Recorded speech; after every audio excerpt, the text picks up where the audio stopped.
আলাইকুম। কেমন আছেন সবাই?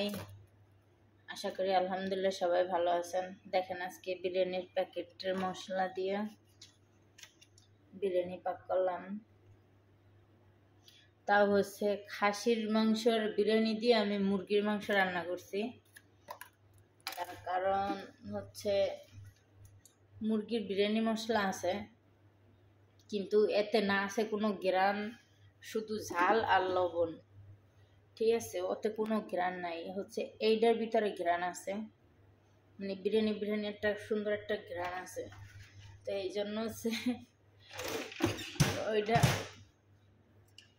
ওইটা দিয়ে বিরিয়ানি রাঁধছি। আর হচ্ছে প্যাকেটটা শেষ হয়ে গেছে, তো খোসাটা আমি রেখে দিছি। তার কারণ হচ্ছে গিয়ে আমি ওই রকমের আরো মশলা কিনবো। তো হচ্ছে গিয়া দুজন মানুষের বিরিয়ানি। এই যে দেখেন কয়টা পাতিল, নিচের পাতিলটা বিরিয়ানি সাজাই দিয়া কি বলে এটারে বাপে রাখছি। উপরে একটা পাতিল দিছি, তার উপরে দিছি আর একটা ভারী পাতিল, এইটা ভাপে রয়েছে। তো এটা কিছুক্ষণ পর আমি বন্ধ করে এলাম। বন্ধ করে হচ্ছে চুলা পরিষ্কার করলাম। তো সবাই কেমন আছেন? আর হচ্ছে এখানে কিছু কিছু সালাতের জিনিস, ওই যে লাল লাল একটা আছে না, যেগুলো ব্লেন্ডার করলে কাটলে যেমন লাল রক্তের মতন হয়ে যায়, ওইগুলো আছে। আর হচ্ছে সালাদ, এই মূলা প্রায় 2-3 কেজি হইবে। এইগুলো সব ফালাই দেবো এখন, কারণ হচ্ছে এগুলো খায় আমার মালিকে।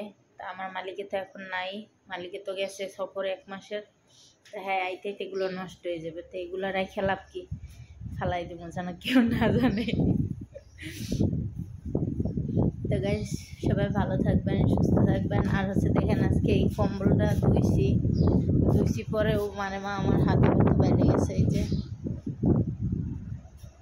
দেখেন কত সুন্দর ঘোড়া আছে, জিরাফ আছে।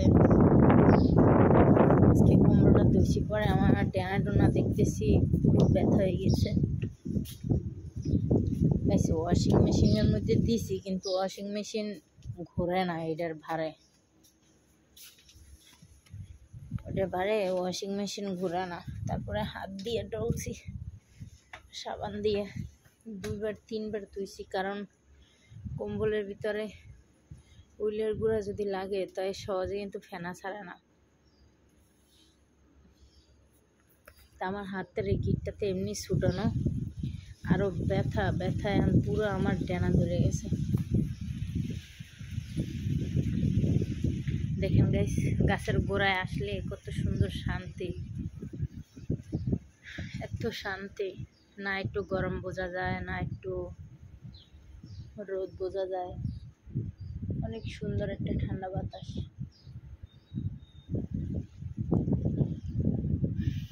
তো আমার টমেটো গাছে কয়দিন পর টমেটো ফুল হবে। টমেটো গাছ প্রায় একাত হয়ে গেছে। তো সবাই ভালো থাকেন, সুস্থ থাকেন। আজকে অনেক কাজ করছি, গাড়ি ধুইছি, বড় উডন ধুইছি। তারপর হচ্ছে কালকে গাছ বৃষ্টি নামছে। তো কালকে বিকেলবেলা যে বৃষ্টি নামছে, ওই বৃষ্টিতে প্রত্যেকটা রুমে 12-13টা রুম, প্রত্যেকটা রুমে জানলার থেকে পানি গিয়ে ওই কম্বলটা দেখছেন, ওইটা মালিকের মাইয়ের জানলাতে পানি যায় ভিতরে, পরে জানলার গোড়ায় ওই কম্বলটা দিয়ে থুইস। ওদের ঠেকে কি কন, কষ্ট তো আমাকেও লাগে, কারণ আমরা ধুই, আমরা জানি। তো ওইটা ফালাই দিতে বলছিল, আমি ফালাই দিইনি। তার কারণ হচ্ছে কষ্ট করে ধুইলেও ধরেন এখন 2-4 দিন বৃষ্টি কম বেশি নামবে, বৃষ্টি নামলে আবার ওইটা জানলার পাশে দিতে পারবে। তো কম্বলটা কিন্তু নতুন, মনে হয় 2 দিন না 3 দিন ব্যবহার করছে। তো কালকে প্রচণ্ড বাতাস গেছে, প্রচুর বৃষ্টি গেছে, এটি দেখা জানলার পাশে দিয়ে থইছে, যত পানি খাইছে কম্বলে। তারপর হচ্ছে সেই 12-13টা রুম, 2-3টে রুমেরটা কালকে বিকালে পরিষ্কার করছি, অন্য সব রুমে আমি যাইনি কাল বিকালে। ওরে আল্লাহ, এই আজকে সকালবেলা পরিষ্কার করছি গাইস। রুমের মধ্যে পানি, এই 3তলাতে সিঁড়ি বাইয়া, রুম বাইয়া সিঁড়িতে নামছে, সিঁড়ির থেকে পানি সেই নামে ফোটা ফোটা পড়তে পড়তে একদম তিনতলা থেকে একদম নিচতলা পর্যন্ত পড়ে গেছে। সেইগুলো পরিষ্কার করছি। পরিষ্কার করার পরে তো পুরো টিভির রুম টুম সব পুরো ঘরবাড়ি পরিষ্কার করছি। ডাইন হাত আমার প্রচণ্ড ব্যথা হয়ে গেছে।